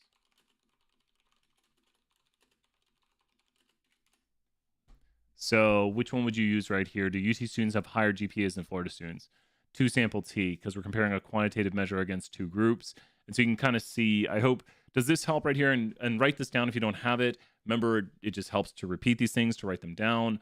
But the key thing to notice with any of the tools and techniques question are, what are the variables? So this is kind of the the huge help right here, if you identify what the variables are, like do people who live with their parents make more money yearly in their 20s than those who don't? I lived with my parents in my 20s. That's totally cool. Which technique should we use? Trying to trick you here. Trying to trick you. Which one is it? Trying to trick you. Which one is this? Which one is it? Let's see. Yeah, it's two sample T again. Because the reason it's a two sample T is because we're going to think about what we're doing. Like, we are going to compare the category of people who live with parents versus don't live with parents and compare them to how much money they make. Does that make sense? So you're going to say, like, what is the average amount? Like, for people who live with their parents, they make this on average. For people who don't live with their parents, they make this on average. Someone could say, does going to college really increase your salary? We did a study where we compared hours taken in college to someone's starting salary. I'm being very specific on this one here, Meredith, to your last answer. So which technique? A little tricky on this one, because we did a study where we compare the hours someone took in college to someone's starting salary. So the hours you take in college and your starting salary. Yeah, you could do correlation or regression. So scatter plot with correlation or regression. Yeah. The graphic is just one thing. It's like, what graphic would you use? So it'd be a scatter plot. Is this making more sense right here, Andrew and Meredith? So because and then Meredith, do you see it? Well, so ours is quantitative, and so because they're both quantitative, ours is quantitative, and someone's starting salary is quantitative. It's a scatter plot. Does that make sense? But if you did like go to college, don't go to college, that'd be two sample T, because now you have the group of people who went to college and the group of people who didn't go to college. So it just depends on a lot of times how you arrange a test, whether you're doing it as like a binary, like you went to college, you didn't go to college, like graduate from college, didn't graduate from college. That's going to be a two sample T. Or you could do what's called an ANOVA, which I'm just going to mention briefly, which is an analysis of variance between groups, where you would have maybe went to college, didn't go to college, finished college, and then you could compare the means between all the groups. It's not even complex to do. You just, like, you can go right here and you just go to analyze, fit Y by X. You compare the age of people across the relationship, and then you go right here and you just run an ANOVA, and then there's the ANOVA, and then p-value comes back below 0.05, meaning that there is evidence of a difference between the means between the groups. And look what it gives you. It gives you the means, and it gives you confidence intervals for each means. So that's everything right there. So that's the ANOVA test right there with the F ratio, all the good stuff. We go over that in 320, and it looks like, I mean, look at where it's kind of obvious. People who are engaged are married. That's where we see the big differences. This is not on the test, but I just love this output. There's a big difference over here for this. This is the confidence interval for it for engaged and married. I mean, kind of obvious. You're engaged or married, you're more likely to be older. Look, dating multiple people, younger average right there. And then widowed, which is only one person, which is the wider interval right there. Band ring charts. Watson, I think it's only, if you watch my review videos, I go over them. But yeah, so the null hypothesis for the ANOVA is that all the means are the same. Does that make sense? So the null hypothesis would be all the means are the same. We have evidence to reject the null hypothesis. And what's really cool is you can do follow-up tests on this. I'm just kind of having a little fun here at the end on a significant difference. You can do follow-up tests to see where the differences exist.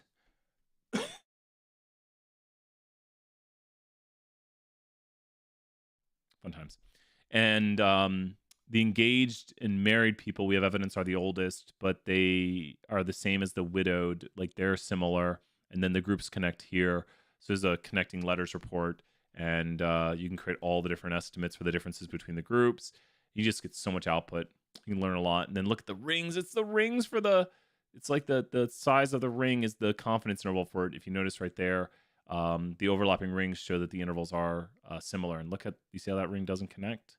And the rings are really big if there's a very small sample, so that you're very uncertain about the age of the engaged / married. No, that's not the engaged. That's I thought it was the widowed. Yeah, it's the widowed right there. It's just right around the same as that. Anyways, really cool. That's why that circle right there is at the center of the other circle. And this is where the bigger circle is coming from. I don't know. I like output. I like understanding what it means. Graphically, we can try to make things easier to understand. ANOVA is not on this test, analysis of variance. It's just a really fun, cool thing in statistics. Well, did everyone learn some good bit tonight? Did everyone learn? Did everyone have a good time? Did everyone learn? We're going to put this stuff in the video right here. We might be back tomorrow. Who knows? You never know. You never know. I'm going to put the stuff in the video. Had a dozen or so people watching. I appreciate it. And yeah. Well, I appreciate you all so much. And we'll be back. You're welcome, Meredith. Great job, everyone. A little bit of fun at the end right there. We need a good send-off. Be like, your top for the stream was great. Just night for step to one. Thank you so much, Ryan, right there. You're welcome, Ethan. Oh, I appreciate that. Well, it's a tough test tomorrow. So I highly suggest, if you haven't, go check out the reviews, because I go over the review videos have everything. It's just that there's a lot of concepts. There's a lot of just little bits. We'll end big.